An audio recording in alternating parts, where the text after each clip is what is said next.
भारत और बांग्लादेश के बीच तनाव बढ़ता जा रहा है। बांग्लादेश में हिंदुओं पर हो रहे हमलों के बीच वहां की यूनुस सरकार भारत से भिड़ने की कोशिश कर रही है। शायद यही कारण है कि तनाव के बीच जवाबी कार्रवाई करते हुए नई दिल्ली स्थित बांग्लादेश हाई कमीशन ने काउंसलर और वीजा सेवाएं अस्थायी रूप से निलंबित कर दी हैं। ये कदम बांग्लादेश के छात्र नेता शरीफ उस्मान हादी की मौत के बाद दोनों देशों के संबंधों में आई भारी गिरावट के बीच उठाया गया है।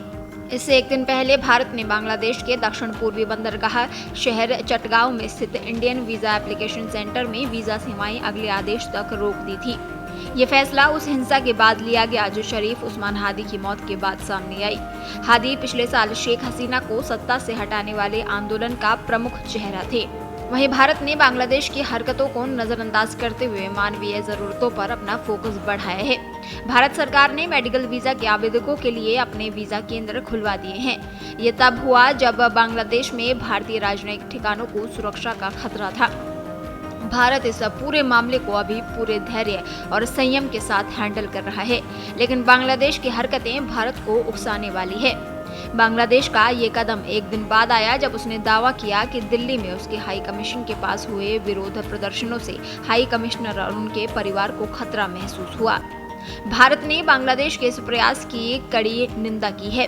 भारत ने कहा कि बांग्लादेश अपने यहाँ भारतीय ठिकानों पर हुए हमलों और दिल्ली में बांग्लादेशी मिशन के बाहर हुए विरोध प्रदर्शनों के बीच झूठा तालमेल बैठाने की कोशिश कर रहा है। बांग्लादेश के विदेश मंत्रालय ने इस आरोप को भ्रामक प्रचार कहकर खारिज कर दिया। चटगांव में भारतीय वीजा केंद्र अभी भी बंद हैं। गुरुवार को वहां भीड़ ने भारतीय सहायक हाई कमिश्नर के घर पर पत्थर फेंके थे। प्रदर्शनकारी बांग्लादेशी सुरक्षा कर्मियों की मौजूदगी के बावजूद राजनयिक सुविधा के बहुत करीब आ गए थे। गुरुवार को ही बड़े पैमाने पर भारत विरोधी प्रदर्शनों के कारण खुलना और राजशाही में वीजा सेवाएं भी बंद कर दी गई थी।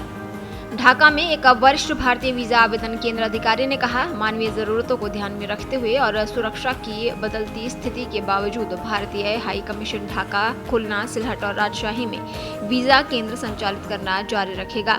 हालांकि ढाका में भारतीय हाई कमीशन में वीजा केंद्र बुधवार को उग्र प्रदर्शनकारियों के जमा होने के बाद बंद कर दिया गया, लेकिन अगले ही दिन उसे खोल दिया गया। बांग्लादेश उच्चायोग ने एक सूचना जारी की है जिसमें कहा गया है कि कुछ जरूरी कारणों से नई दिल्ली स्थित उच्चायोग की सभी काउंसलर और वीजा सेवाएं फिलहाल बंद कर दी गई हैं। ये सेवाएं कब तक बंद रहेंगी इसकी कोई जानकारी नहीं दी गई है। इस बीच भारतीय उच्चायुक्त प्रणय वर्मा ने सोमवार को IVAC ढाका का दौरा किया। उन्होंने वहां वीजा सेवाओं के कामकाज का जायजा लिया। उन्होंने वीजा के लिए आवेदन करने वाले लोगों से भी बात की।